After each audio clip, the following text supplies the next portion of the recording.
bandeko balandi ya CSTV, merci beaucoup ndenge bo pesa confiance na chaîne Nabino à peuple oyaka rien que la vérité, pena ba information justifiée, vérifiée et vérifiable. Vraiment ezali sengomi comme Nabino, merci beaucoup na baonyo so ba komela ngai pona ko encourager ngai et merci beaucoup Nandege Bolo Barabino mo que maître Donat te sepeli vraiment mbala oyo bani ko yambela biso bana mayele batu ya bwanya o bazali ko loba pe bazali ko meka ko former biso na matia na bango vraiment to lembaki ba information ya lokuta mais to moni CSTV et la musibiso na makambo ya malamu ya kitoko na bana maele lokola JBK musique otozo ya mbale na directement na ko introduire lokola bandeko Bogis Bopema mwana maele lokola ndeko Kenzo Mukendi le professeur ngana benge bongo le tshisekediste ya UK et na Poutine tshisekediste Poutine le sénateur na kati ya UK et pourquoi pas na mama Songe Mbeli oya bimana délivrance atimbelaki na tongo ava bamsoya comprendre sima atako bafinga kaye place azali nzamba pambola ye et na bosante mama na biso Chantal Moli na Italie abimaki palobaki trop c'est trop biso pe tobimi mbala moko na kokamwa alobi ya sombi mbala moko na carte ya membre ya IDPS na papa na biso donc souci kaka ya mabela Congo bamoni côté vérité ezali yango wana et sans oublier ye moko tokota koloba JBK musique oyo alingaka te basimba Fati, les grands tshisekedistes, fils à papa, naïbité sur la benge komboni lié de c'est-à-dire sur simbika Fati. Donc les allocola au tiembeli na mukongo na mutema, moi na mayele. Oyo pe batu bo réclamaki bobino to ngi bazonga kapo to bani ko funga masuko mitu bango bazo funga be mitu to mona ki na ba statut atiaki oyo makambo ya atiaki na message ila ki na rédaction et sengela ki to yamba to yeba nini ezali koleka pe na ye pe to profiter na occasion to tuna ye baza ba collabo to ba président na bango Fati balobi kalia ba mbongo bazo boya mais tout le monde ba communiquer ba to balobi ba sangana ba communiquer monsieur zo bino mo boyebi na osala commentaire mingi te ya ko yebisa biso mais na ko rappeler na bandeko que vidéo na nga botali na live na Facebook c'est parce que na bundani ko na YouTube 2 jours message on ya 2 jours ezali ya lelote bien que bandeko mususu ba profiter nango bazi message ba pesibino c'est bien c'est ce qu'on veut message il fait panzana musala na biso yango wana mais totanga kata ba source ça ka mwa malamu mingi eza nango mabete alors YouTube azoboya vidéo wana pour quelle raison na yebité mais bokomona ke na YouTube ezalité na CSTV même na site ezate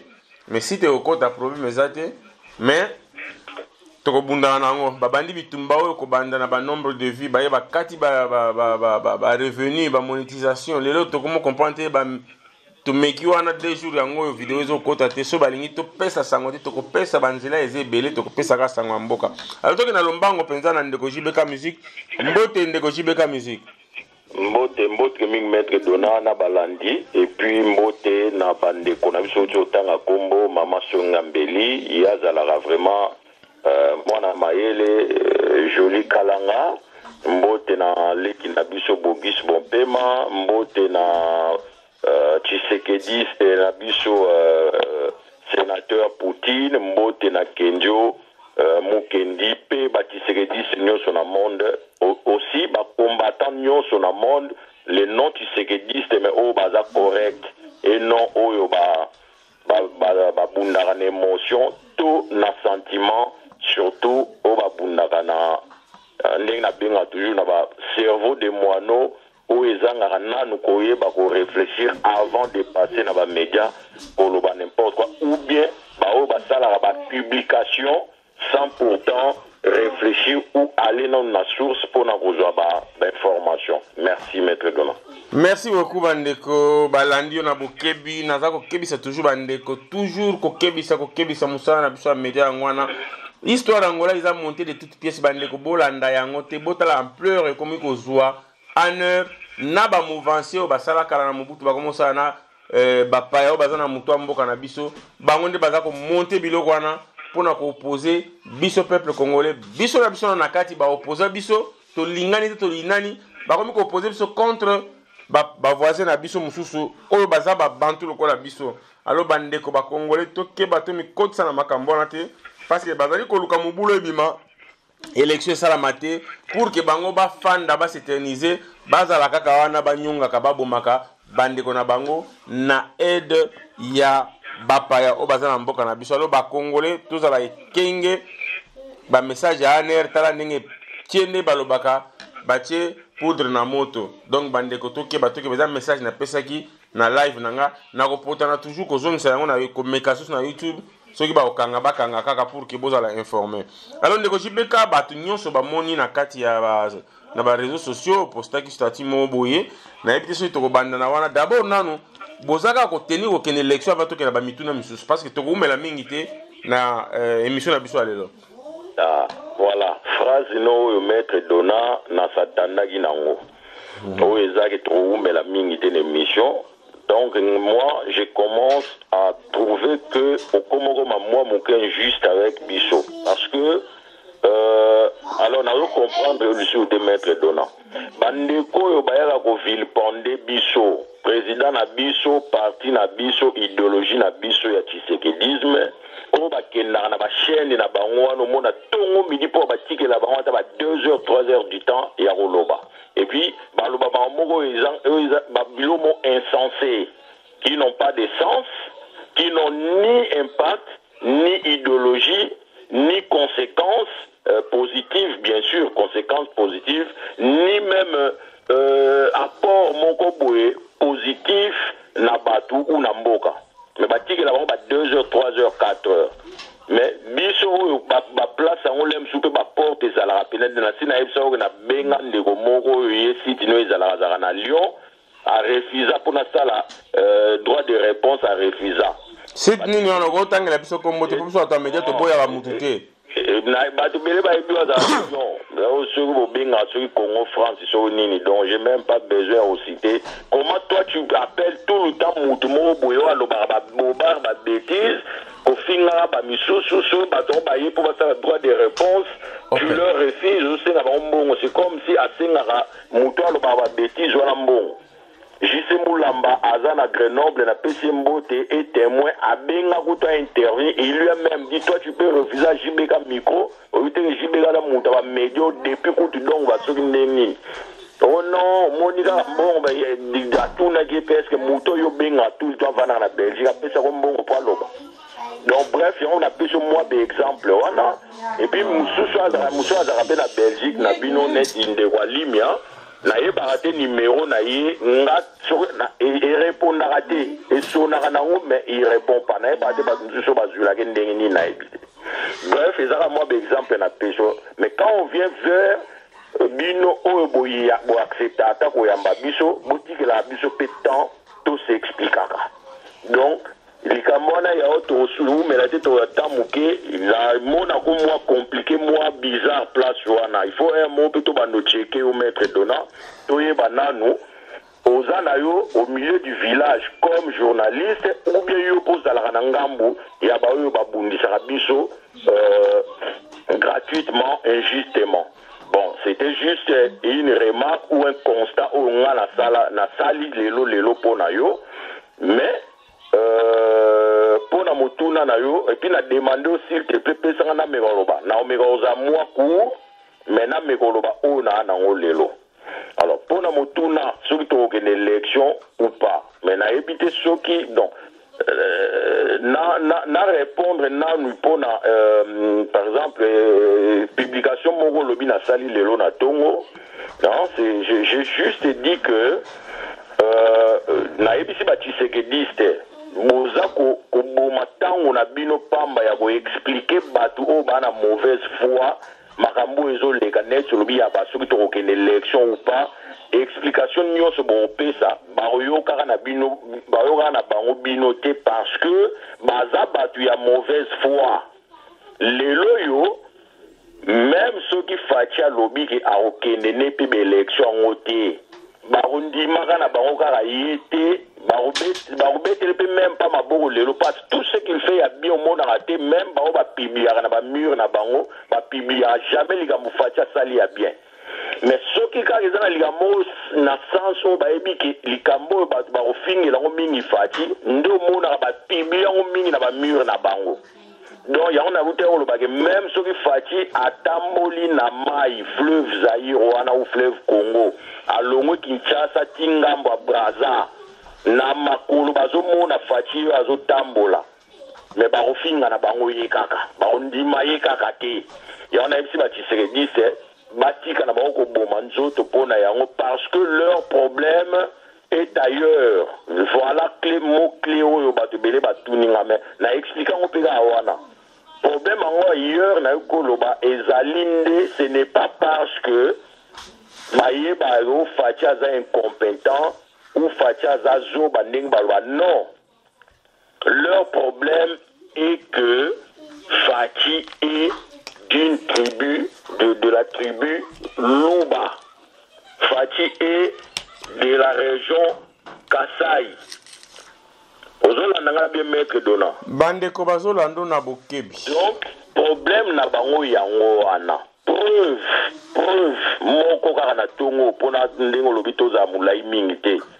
Na même moment, oyo bazo vilpande Fati makambo élection na même moment Palou balobi peut bien que nous soutenons Chadal, ok?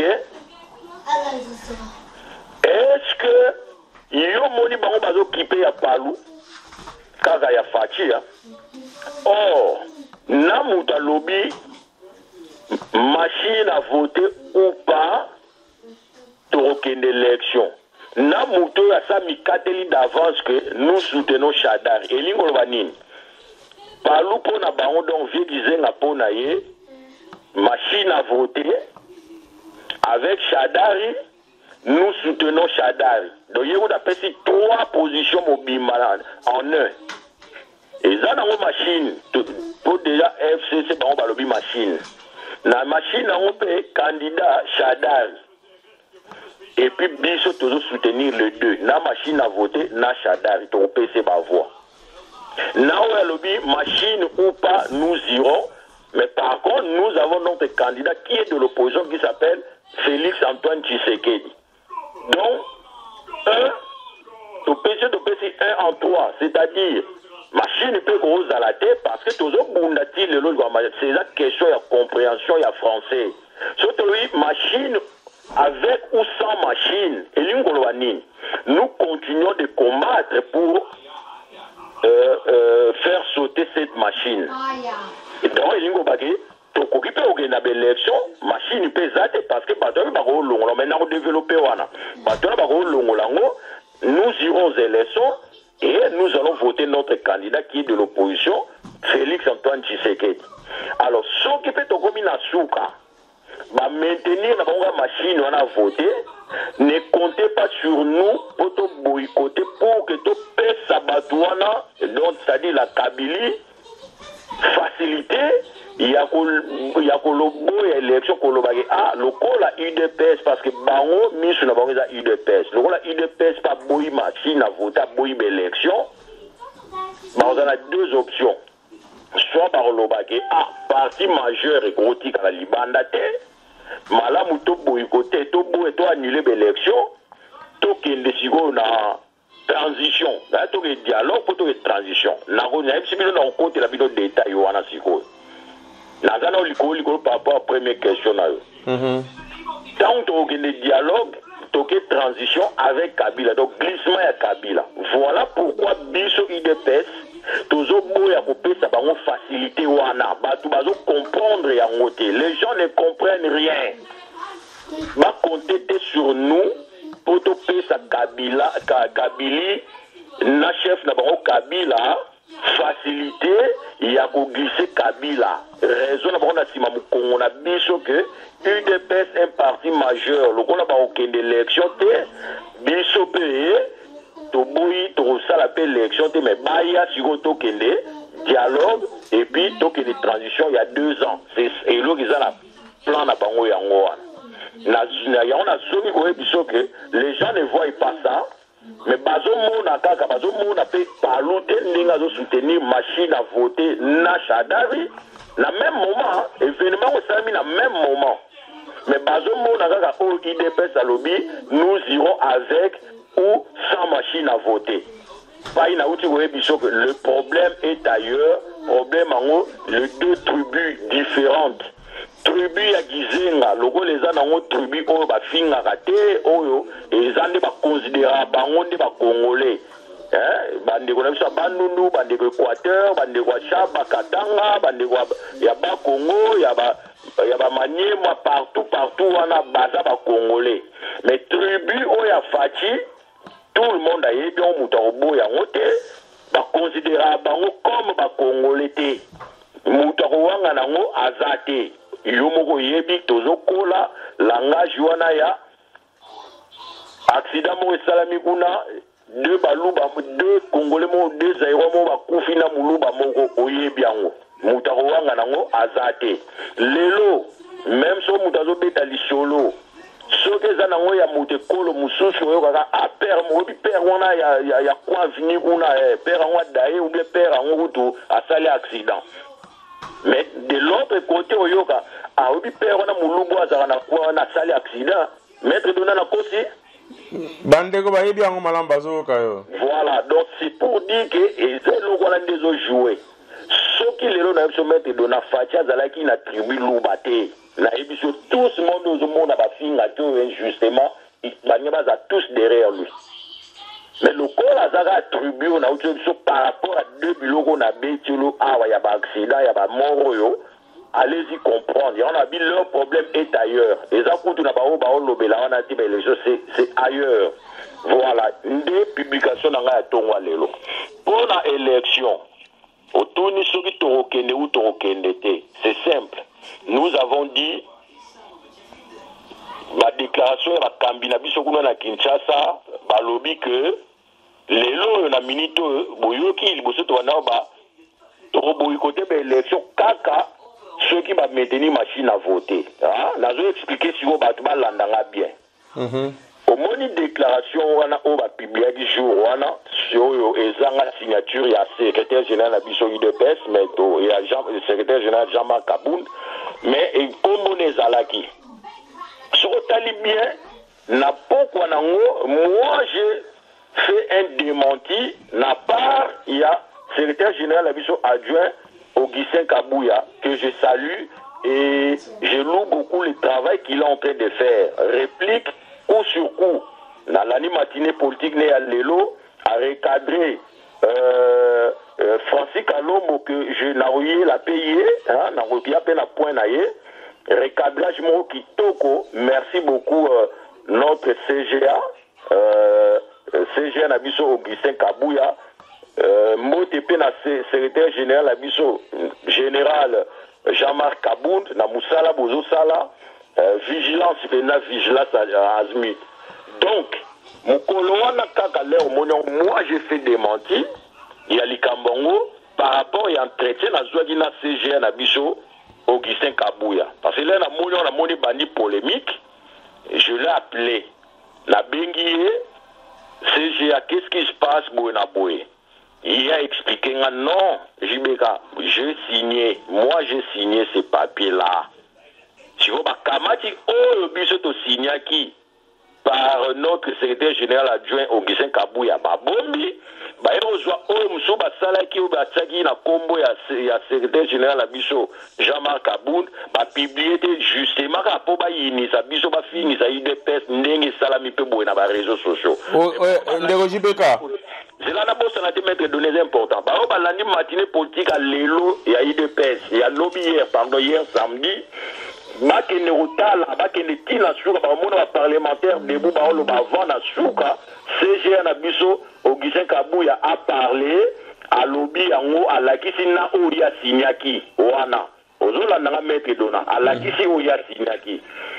Maintenant, tant on a 6 heures sur la naïe, d'un jour on a le pourquoi on a vendredi, je pense, d'hier samedi, moi j'ai appelé le secrétaire général, notre secrétaire général, hier ou vendredi. Notre secrétaire général, général Jean-Marc Kabound, j'ai eu aussi un entretien avec lui, cuisine interne, mais n'a pas souligné ligne moko, grande ligne moko, Ezali Boye. moni notre secrétaire général a hôtel Melalikambango, même il y a machine à voter ou pas, c'est parce que ils ont souhaité, il y a Kabili, Baza Benen a besoin IDPS à boycotter l'élection pour que, et puis c'est un prétexte, il y a aucune transition avec Kabila il y a 2 ans. Et eux, il faut pas retenir que na Katia Likambo Oyo, il y a des opposants. Vous avez bien. Et ça, les opposants, au Bapesi Kabila garantit que, écoute, biso tozo peser de tout notre poids pour que tout ait la transition. Mais à condition que biso peut faire partie à processus. Est-ce que vous avez bien? Partie à processus. Biso peut dire que on va te donner tous les transition avec toi il y a 2 ans. Et biso le rôle a créé bien. Il y a un monicoute d'ailleurs, rendre biso service. Quand on a bombi papier Oyo, notre secrétaire général adjoint, Augustin Kabouya Signaki, Bayeko Bimisa Oyo Seja Signaki, et ça les biso bien. Pourquoi? Parce que, et déjouer, il y a Kabili, Nabao na Ebisio Awa. L'opposant na Ebisio. Et Milelo Nakaya Kabili. Ozola nanga bien maître donnant. Bande Kobazo Lando na Ebisio, Batou, il y a des formateurs. Oyo Bazakuna, même ma député na Biso. Oyo Bazakuna nous ont dit que Milelo na kawana ndenge biso to signé te ba izongeli ko yebisa opposant na bango ba sola na bango ke bino boloba na biso que pour obtenir biso yango par UDPS ke ba roboya pe comme ça to que la transition mais ndenge nini kabunda boyi ko signé parce que je te dis des choses bon maître Dona na yebi lemso président na ngai président na biso Fati ça très rigoureux na quand je parle boye. Parce qu'il y a certaines choses à ne pas dire, mais à un moment donné, sur la réputation, vraiment la bimara, certes, beaucoup de choses na bombara, mais oyo na lobo, je peux aussi le dire. Donc, ndenge zawana, ndenge za babimisa ki oyo to signaki te, et je peux opé ça sur vraie confirmation que, sur to sale erreur, il y a boycotté qui boudi, Topé sa Kabila 2 ans à transition, glissement, et peuple congolais, bino badbobenga, bozo finga ngulu, ya buzoba, ya pamba, sans réfléchir, boyo kamamnalbina bino, puis prenez-le au sérieux. Et ça, la vérité, rien que la vérité. Ozola na maître Dona, parce que, parenthèse Moromouké, dernièrement, tu sais une mission, on a la yebisi quand même, comment partenariat Salamara na ba sponsoring ou que ba partenaire ou bien ba investisseur ba pesi yo mbongo ba aider yo na sens peut-être ça la campagne ba zo aider yo pour que parti ne fonctionne yo mo pe mon leader ou fonctionner de façon que au comme na pouvoir pour ba on peut ba yo ba marché ba contrat ba betelenga ba mingi ba binga ba bien tango lo ba yo eloko wana batu mingi bazuyango bakomosa ngo bemission kolobaki bomoni ndenge bapoliticien na biso bazoteka mboka même bato bana na opposition baza kozwa bambongo bateka mboka. Maître Dona, est-ce que bino nyonso bosalaka na média wana ntango bolobaki boza intellectuel est-ce que eza vraiment normal moto akende osala analyse ya koloba par rapport a bapropos nango nalobaki ya bapartenaire basponsor bainvestisseur aya obenga ngo batekeli investisseur mboka pai na ngina loba no loko mpona boucler yango toza na France toza na Belgique toza na Angleterre Allemagne partout ba États-Unis nous bossons nous travaillons. N'a que le même exemple à bateau dans l'entreprise. Parce que moi je suis le bien placé même ya olobelango. Ngala na groupe JBK, na kata groupe JBK, toza na côté à sécurité, toza na côté il y a fret maritime bien qui n'a bloqué au mukeyo biga biso na kata Congo ba travailler ba sur à l'est. Toza na côté production, yo yebi pe na tsango pe parenthèse, ba tout pe ba yebi. tozana côté couture oyo madame nanga s'occupera nango Sylvie Confection mais nyonso wana esalaka partie ya groupe JBK, n'est-ce pas? Et groupe JBK ndenge eza wana chaque mois et contribue à l'État français chaque mois charge il y a en charge patronale de boire à l'État.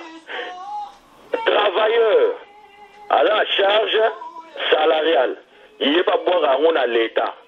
Et l'ingolobanine groupe JBK à cause de ça mon à l'État chaque mois. La fin de l'année groupe JBK cause de ça charge wana patronale na impôt. Mandiko balanda bien. Mbongo wana o groupe JBK koti na ba société nyonso misusu pe ba société belge SN ezalata na France et koti ça paie. Ba société tout ba Apple ba nini koti si ba mbongo na l'état français. Yango mona ba mbongo nyonso tout na suka admula. Ba mbongo ba benga PIB na expliquer mu keju wana. PIB wana eza produit intérieur brut. Eza so ba produit ba recette nyonso France et koti ça na domaine tout. Domaine on a autour de l'entreprise, domaine moko ya ba je sais pas ya ba assurance ya ba nini tout wana. Na suka sans asko ba ra osala addition ya ba mbungu wala nyonso koti ba eko yeba to koti si autant. Nde bazo benga PIB. PIB on a choisi se calculera par nombre d'habitants. C'est-à-dire ba union so mo manango ba divisé par le nombre d'habitants.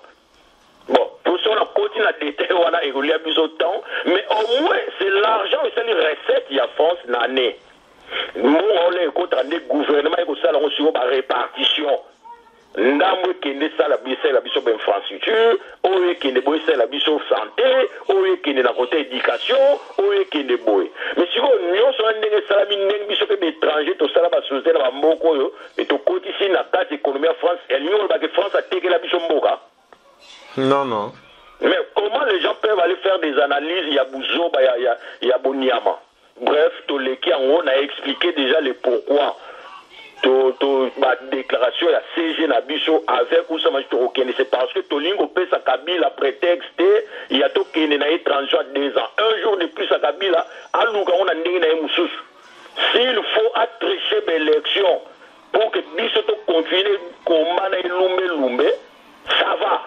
Mais ce que Zali a biso mutitoa olobane bon écoute loi pour organiser l'élection to kendeka na transition yozo sur mais mon frère to outil en 2016 il ne l'a pas fait to PC1 en 2017 il ne l'a pas fait 2018 il ne l'a pas fait butoya to PC sur 2 ans biso kakoyo et nous biso de peste to timela avant et puis to timela la complice na carte opposition pourquoi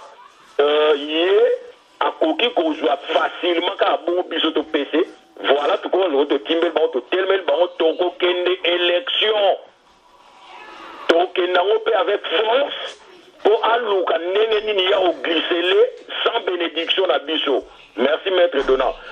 Voilà.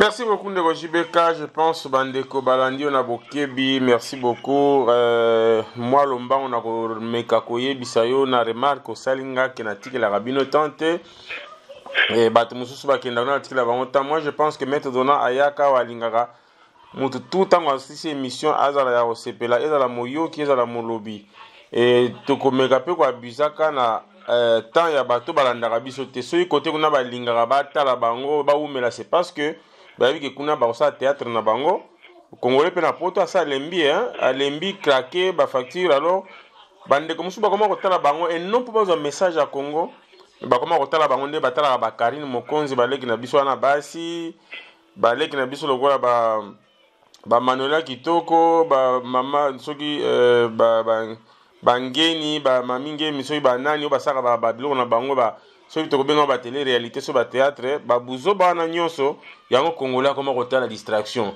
yango même ba combattant mususu ba résistant surtout ba kota na groupe wana alors soko muni bato batala ka bango mingi parce que bato ba craquer ngana sina lobana oke na waka semeki na nga mususu alobi botiela ngana nu bokechu alongola ka biso ba stress. Moi je m'attendais à kolobana nga ke botiela bokechu na ka information à Congo. Et mingi babenga nga balobaka pe yango bongo kitolinga to seka muko tangu na zaho yamba bande kwana so mi kwana imba ngoti muna to benga metona mais yambele biso bango tosekana comme ko tosekite. Mais moi je m'attendais que bato que yambele biso bango toza no information. Bref, donc et pas mettre dona na ilingaka ba théâtre te. Na ninga mutalo essentiel et puis bino ba tsekeli so bani ko loba botika kate bokansaka besoin na 12e rue. Ora wana média toza na temps moko déterminé. C'était juste pour faire nga na za côté moko te, na za côté à peuple. Na kati ya komba oyo soki journaliste a comme au milieu du village, c'est-à-dire ce côté à Kabylie Simbi accueilli. Mais nga za au milieu du village te. Nga à côté à peuple. Ba milieu du village boyebi bango. Baza la kana nga au-dessus du village. So bien nga mettre nous au-dessus du village. Na au-dessus. Mais na au milieu du village te. Donc nayo qui réponse na maître Donald. Merci beaucoup. Alors nazo nga na mutuna mona pour le to le kango la lombango. Tolingi to précision o sembola ngo malamu peut-être bandeko ba leki ngo mbango. Communiquer oyo CG Nabino adjoint a signaki eza nini pe oyo CG o babimisi ke CG Kabunda signé eza ya nini? Est-ce que ba signaki ya to ba signaki te? Contenu nango ezaki ya nini? Ezaki pona nini? Toyebi yango mais sembola po bandeko ba comprendre ma po sinon te toya o mona ba commenter dans tous les sens, ba comprendre bien te. Et là communiquer à nini? Là expliquer clair. Voilà.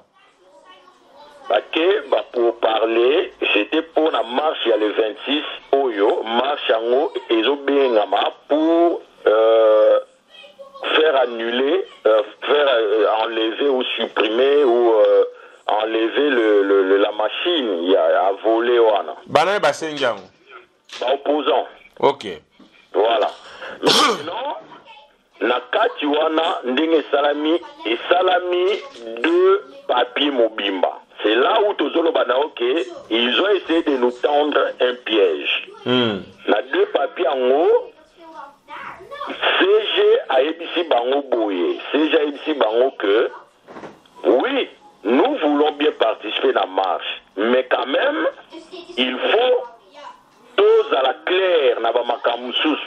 Parce que ceux qui les lobozo yaka to signer bi signer là parce que ni il faut long machine il faut long batouana ya osali bien ngo retourner nga lisusu ngo bien batouana baza capable ndeng baza wana et puis j'informe aux gens il fallait au moins tous à plus de 100 et quelques mille machines à voter ou même 200 000 moboy. Mais bango ndenge bazana ba machine ngo ezete et kaka sur 12 000 à pamba nazo informer pour comprendre réponse nanga 12 000 années yaki na ngwa pour ba tromper vigilance que eye pinze eye et puis ba opposant kanda net biso surtout UDPS to lo ba bino bo s'entêter na machine à voter wana biso to rokende élection te lo ba machine ngo eye. Or nous n'avons pas le droit il y a qu'au quitter processus lelo yo na nous to komi ata le 23 en ôté. Oui, zongela ka mamba des signatures ou des lettres wana il y a un truc important. On a sur le pourquoi c'est Jaboué na ko signer lettre c'est important katiti. A lobby a boya lobby que ceux qui biso to lobby que to boycotter lelo oyo net le 26 wana. Tous on a moins 2 mois.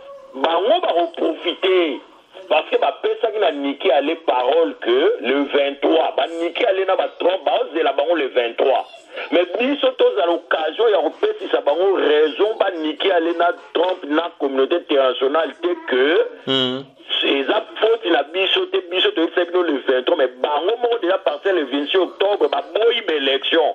Et c'est là où Baniki allait na kanda baleno ya Kabila au lieu ba kunyo na Kabila ba tourner en vers biso. OK. Comment bino bokoye ko délier mutu o ya sa kuma ine lié boeti na suka. Zo la bola nanga bien. Il y a un moni seja zo sa bango ne faisons pas cette erreur là. Il y a okende na ngobongo. Ozomona. Donc tokende na bango corde wana ou ba singa wana bana ona maboko na makolo tina suka ti dernier jour. Wana siko lettre ya secrétaire Kabund mais maintenant voilà. Mais maintenant il y a CG Kabu ya zagini. Il y a CG Kabu ya sikoyo tango baye et pas ya CG. Ozola nanga bien et pas ya CG ya Kabuya. Lokola CGA Moussousou, tangi même comme la matinée politique, a outa ko signé pe papier moko ya bongo. Donc, on a lui aussi peut signer communiqué moroboé. Ozola nanga bien. Na sens Yarokende, na sens Yarokende, la marche wana. Merci beaucoup Bandeko Balandio. Je crois wana tokobenga soki nzamba ko pesa biso chance. Voilà. Ya koza CG ndenge tolo babo secrétaire général a royo kabiso. Peut-être d'ici là soki to chance à en contact. Malheureusement mais dona chance wana nzaka nango penzate. Ya koza mbala moko mais to luka kaka. Soki to chance à ko ya ko atteindre CG Kaboun.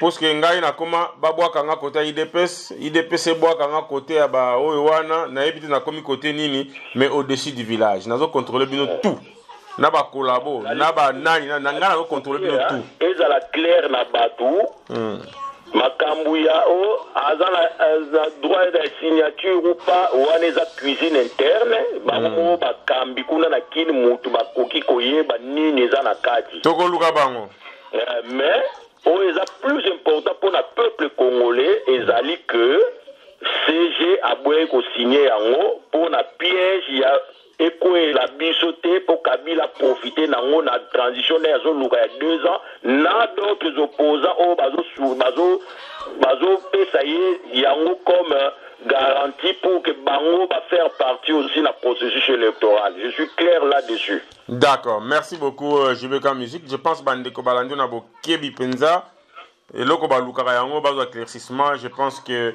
maman Abiso Julie Wangaja Nambo Kozali a sepeli parce que bango nde bazaka mitema likolo toujours.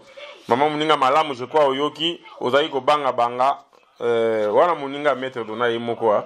Donc sikoyo mbutu ezo continuer élection zo koma pembeni tension ezo matandenge to mesana depuis le fait président Tshisekedi wa Mulumba le père de la démocratie muto appelle ça ba politicien congolais goût ya politique muto appelle ça politicien congolais formation politique nao bazana majorité présidentielle nao bana opposition na ba traître ya opposition ya ba parti mususu ba leka par papa wana vraiment respect malgré atika biso na ba condition kana makite mais question yango yo kaka batu moko wana bazongela kaka ko kumisa ye après bazongi babomi ye 2,500,000 toluki prémature ya fatia yango soki pasalaki yango na kinga kati na mulito yebite mais lelo yo ekomi ko se confirmer makamususu 3 millions elongwe prémature ya 3 millions ezalaki ya ko elongwe ya ko comment on appelle ya ko sala nango campagne na yoki ba changer langage na éviter ceux qui bazon ma peuple congolais wapi. Moi je suis là pour essayer un peu ya ko tchana muno malgré ça question maintenant me capé parce que ça la rapé passe 2,500,000 prémature 2,500,000 ba mbatna na concertation et comme 3 millions na Uganda pour ba sala non 3 millions pour ba préparer ba élection mais 3 millions pour ba comme premier ministre Shadari. Vraiment c'est la bassesse et ça la passe dans mon thème mais toi que non peut toujours ne pas 3 millions bozoli aka mbongo na yebite yo pe okote la rafati pour tout le monde agal kamuke so akiti poto yo wana pembeni ata ba fils à papa ya yo pe leka de yo pe moi 1 million to moi 500 za nango ndeko jibeka. Maître Dona, tout le monde a ébi JBK Musique awa depuis longtemps, il se débrouille na moi groupe na ye Ouaoucho Loba groupe JBK, tout le monde a ébi et jusqu'à aujourd'hui, Eza Bongo a changé té, a comme milliardaire té, il essaye de vivre na libota na ye na ba moyen de bord o e monanela. Ozolanda et puis bandeko ba Hollanda. Na bokebi mios. Na fachi alenge la libo atrambla liboso mbongo te justement raison pour laquelle na parla qui na ba partenaire mbalo eleki o ba analyse msusu na ba journaliste msusu ba ba sa la on va profiter na on ba lo ba n'importe quoi. Alenge la liboso mbongo te voilà. Donc so za muta olenga liboso mbongo ba lo ba ki awake atekeli Katumbi UDPS voilà. Donc, sur la télé Katumbi DPS, la minute, pourquoi Katumbi Azolo Banayete, que yo, Natsomba déjà DPS, je dis nalobaki na omba na bileki na émission eleki lokola nga na tekela na somba déjà UDPS, je décide que tokokende élection te. Pourquoi il ne le dit pas et comme que Francis Kalombo les Karabats net ba pesa biso ba leçon la démocratie mutuloa Francis Kalombo hein lelo yo na ina ebisa badna profiter na mutuna na yo oyo que lobby na butu na réplique au CGA na biso Kabuya Sali a recadrer Francis Kalombo Matou ya Moïse Katumbi basali ba capture d'écran batindeli ya biso mokonzi ngaza na clair nazolo ba pe clair oya koloba na lobby wa koloba te na bomba batindeli ya biso mokonzi yé toujours na motema ne muneno azana ngo alingi toujours unité bango bazo profiter na oyi azo sala ya unité ya motema munene ba profiter ba ya vilpande pour so biso to répondre ba sala ngo ba capture batinde la kaye pour y recadrer biso lisusu motune za boye est-ce que bango ba sala ba capture ya ba mafinga o ba bokechu ba eso na o Afrique du Sud na ye Francis Kalombo ba sala rapona ye ou ba déclaration wana Yom tout va dire mikolo baloba ya ba 3 millions ba oba no na Belgique on na ototanga. Est-ce que bon ba faire capture d'écran batinde la qui est. D'ailleurs en parlant de lui la kai batu que soit continuer na wana bimisa ba photo na ba image moko l'air azo négocier na bato akatumbi. Maître Dona. Na otinde lo na moko sikoyo hein. Ouais. Tu les mets émission yo. Biso to lingaka ba preuve nde. Je te dis la preuve, Moussa n'a pas singa la preuve. Pas il a ebisa batu moi quand je viens parler za apona constater, je te l'envoie mon photo. Et puis on a l'autre de leza, bomone mupanzi me bozo ye bakeye, ezo mona elongi na ye. Mais na tindi na wana po batu wana katumbi ba elongi mission moko mona ni moi ba me mission non ba mais le corps la baron a l'été bon baleleki ma recadrer ye. Parce que na yokaki que alobaki a pesa réponse mo loko la Bogus alobaki na ye que so il a fini fati na 8h na 8h1 Bogus a là il y a le répondre de Bogus que il paraît hein répondre de Bogus que so qui Bogus so qui a fini maramba fati Bogus est na 8h Bogus il est na 8h5 il a occupé Bogus mais a occupé de fati ngape on a yebisi boye na bato tout bato katumbi ce qui il a fini fati na 8h Bogus a yeli na 8h5 il a yeli fati na 8h10 ngana yeli katumbi na 8h12 na ebi bozolanda bande ko bazolanda mingi na boke tolo bakeye ngo bakendenge ndeko wana lobaka batinda kaye na katumbi ou bien na bato katumbi connaît cela président Fatia Limbi sangai oyo lelo biso peza ya suka na baneko lobaki lobby CGA Augustin Kabuya m'a appelé pour me dire que le chef a demandé biso de cesser le feu parce que à Sengia zo bunde la unité et tout. Ngai be na ebisi ya ngai CGA que en tout cas nos respect à notre président mais aso la paix ande toujours ba mbala na bawe ya bango pe ba chef lo ba Katumbi ba recadrer pe bawe ya bango parce que Francis Kalombo mtatumbo lo supi bouquet tu za na ngutu tous les jours le bayo karaté na tine nos photos et puis à notre président nous lui disons nos respects mais aso la paix aso na ba konzi na ba ninga na yego na ba konza ba Francis Kalombo na autre que so ba vaninier biso to vaninier mais so ba yé tout taillé. En tout cas, on va lui défendre et puis on va se défendre aussi. Parce que tout a été individuellement des mouvements mobimba. UDPS, Tshisekedi, c'est tout consort. Donc, nous sommes supporters, ceux qui vont continuer.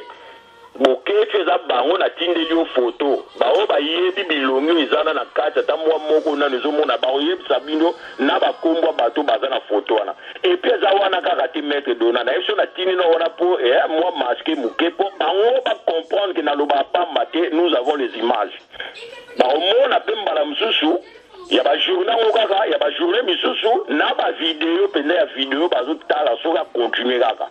Et puis bateau bandi makaye clair à cause ça on a ça na pona katumbi tenga boye ba mona photo wana ba mona ina bato katumbi Alors, pour Narozong à la Francis Kalombo. Francis, je te dis, tu n'as pas de leçons à nous donner, toi, Francis Kalombo.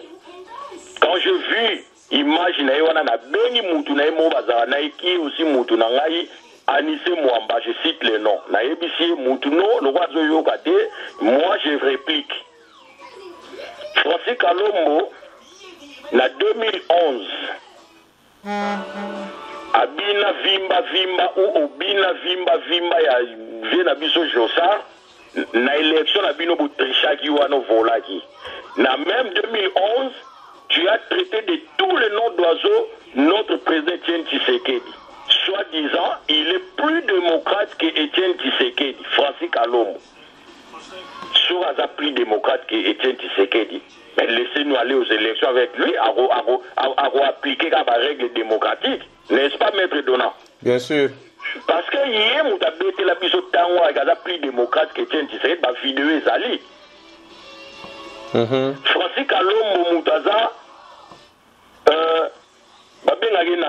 Azali, Azaf fabricant, il y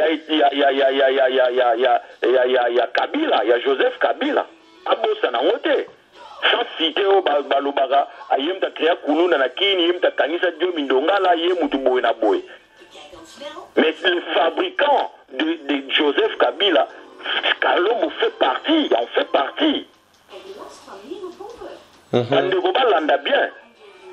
C'est lui qui est allé en Afrique du Sud, les images existent. Négocier avec Etienne Kabila, avec Pétion, avec Emmanuel, m'a accepté que Kabila, qu'on a Laurent Désiré Kabila, c'est Francis Kalombo. Les images sont là. Aujourd'hui, il va venir nous vilipender comme ça parce que nous voulons aller aux élections. Mouto ya yebisa biso azap congolais moi Laurent Désiré Kabila bandeko na ye ake corrompre bango ba accepter yango, c'est lui qui nous a chanté Kabila za démocrate, Kabila ceci, Kabila cela, et allant même insulter notre président Tshisekedi comme quoi Azande président ya Bassani na Banzungu na mwasi na ye na ndako. Allez même manquer du respect à Maman Marthe. Il y a autant le Maman Marthe na Misubo et lui Francis Kalombo là. Et Nathan Nyonso Maman Nyonso Salama. Son chef où il y a d'autres des femmes, il était où? Il était avec Joseph Kabila. Tant où je menacé dans le Lubumbashi pendant sa campagne électorale. Qui était le gouverneur là-bas? C'est son chef. Tant où Bayibi Bavoua ya Lubumbashi. Il y a Katanga. Qui était gouverneur? C'est son chef. Quand on va bloquer avion, il y a le président Etienne Tshisekedi en Afrique du Sud, en Afrique du Sud, quand on va campagne électorale, c'est bandit dans Congo. Mais va bloquer le président pendant 2 semaines en Afrique du Sud, il y a 2 semaines en retard, il y a campagne, il va se rappeler.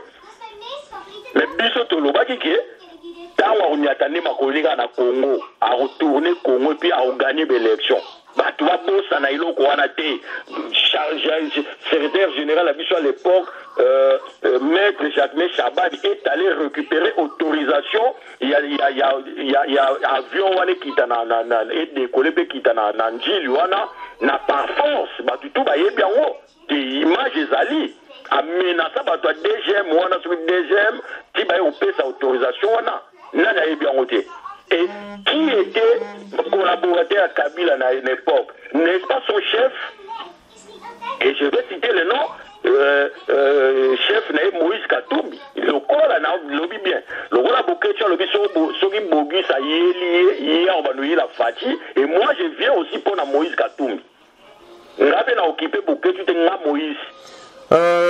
Namoni pardon nalingi naloba naina beloko moko namoni oza rapide olobaki otunda so photo namoni photo obwaki ekomi awa sikoyo en tout cas au moment tosala émission nazotala vidéo e naatala photo yango mpona tala soki nakoki koyeba to nayeba te natuni question soki oza mpenza sûr ke bato baza batakatumbi mais moi-même je confirme malgré bamona ebinte je reconnais mutu apesi mukongo aza pembeni ya Bokechu na oyo aza en face ya mutu oyo aza na mopanzi ya Bokechu sauf la troisième personne à habiter.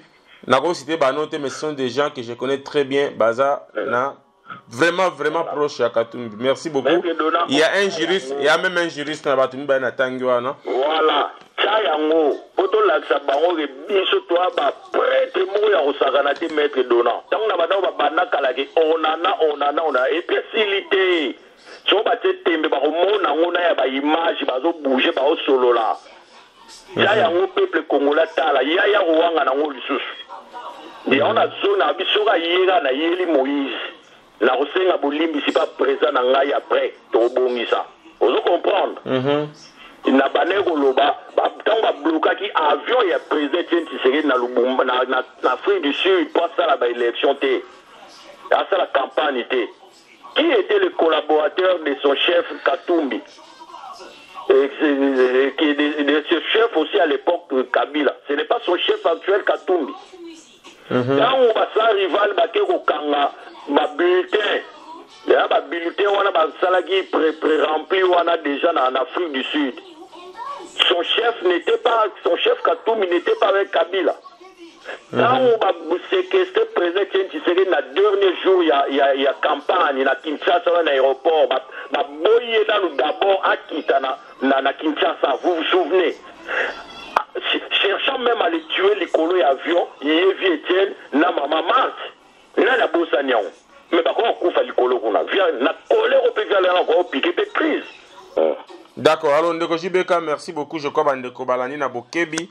Na lingi na mekana nkose komeka kotuna mwa question muke na analyse na yo parce que ozaka mona mayele. Il me semble, il paraît que mingi na IDPS bozaka bata mayele. Ndeko moko akomela inga ya lui maître dona komitunisaka te ke bato musu bazoya te pona nini parce que bato musu wana bazoya te wana maloba nanga te maloba ya téléspectateur moko alobaki na ngai il faut natanga ngo nano na commentaire abi maître dona kolelaka kutu te ke bato musu bayaka te ka bato ya IDPS nga naza moto ya IDPS te mais naza kaka juste un observateur analyste. J'ai compris na façon salaka émission na yo na lobi te ke oleki bato nyonso meza bao baleki bali mais bato wana bayaka te parce que baza na barigma te 1 de 2 baza bazoba donc na niveau na yo baza complexe baya epa na yo. Deuxièmement bamisu bakoya te po oza muluba nga na lobi no awa naza mutu ya bandundu. Voilà, donc yango na lobaki bata IDPS pe boleki si botika oyaka boye parce que ba okanisa neti cheno za ya IDPS bo bino pe boza ya IDPS te bozo ya te pona nini na yebite mais nga na koyamba mutu to akoya ata IDPS ba ye banda tongo tipo kana koyamba soki mutu apalo ye na koyamba soki mutu apare kwa ye na koyamba nazana mutuna moko na ina tuna yo oui.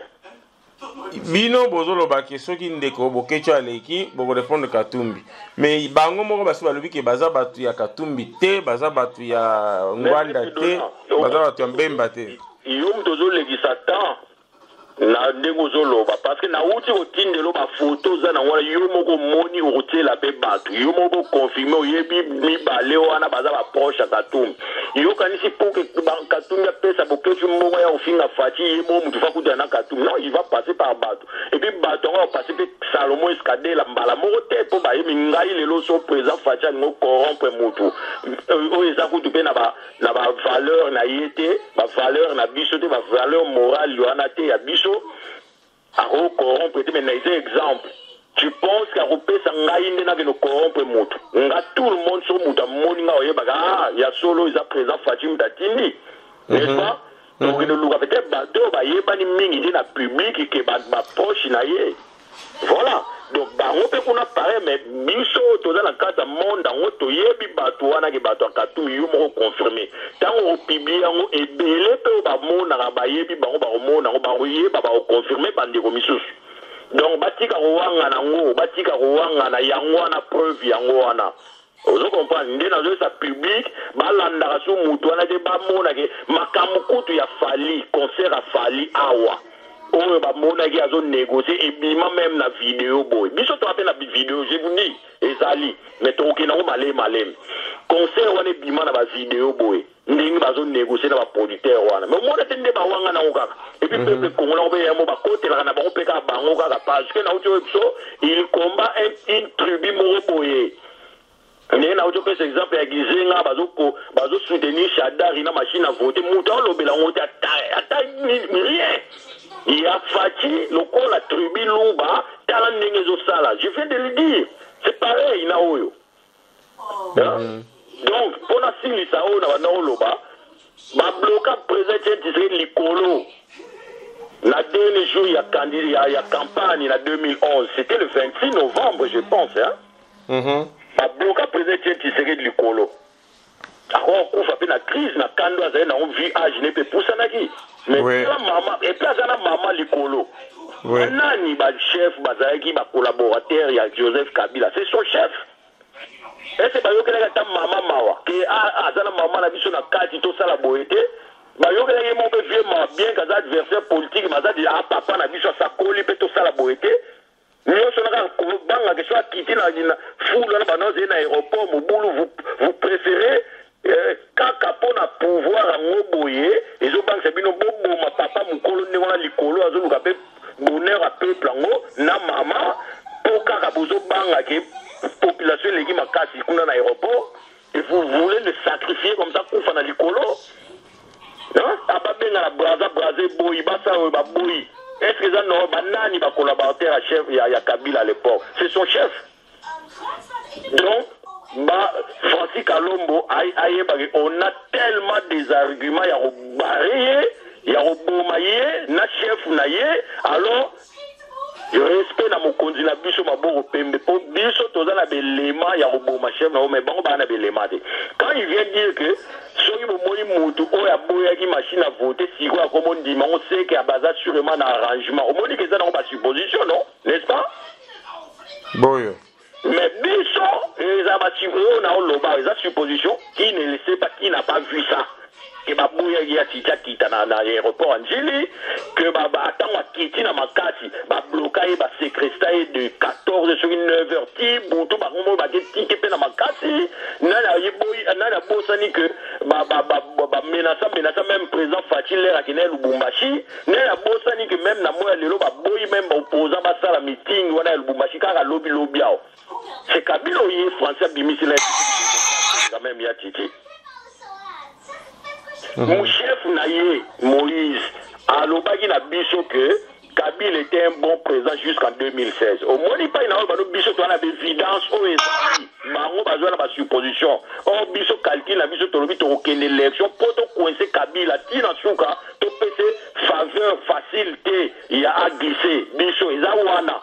Mais il y a aucune supposé les biso, que c'est que tu as un arrangement. Supposition, le but est juste zéro parce que bilo on a la zone l'obéissance avec évidence des alliés na loba que tango Dani le chef na lobby que Joseph Kabila était un bon président en 2016 et lingo lobanine notre chérie élection 2006 notre chérie élection en 2011 et ça là qui n'a pas bien n'est-ce pas et bon pourquoi il y a eu banabiso que 2 faux pénalty en 2015 il nous a dit 2 faux pénalty il y a eu Kabila là qui bien de 2001 à 2016 tu vois pourquoi benga qui 2 faux pénalty au moment que yanga on a zolo batu bazomona ki ezali il avait dit 2 faux pénalty mais dans l'entretien il nous dit Kabila était un bon président en 2016 est-ce qu'on a supposé ou bien ça réalité ou bien ça vérité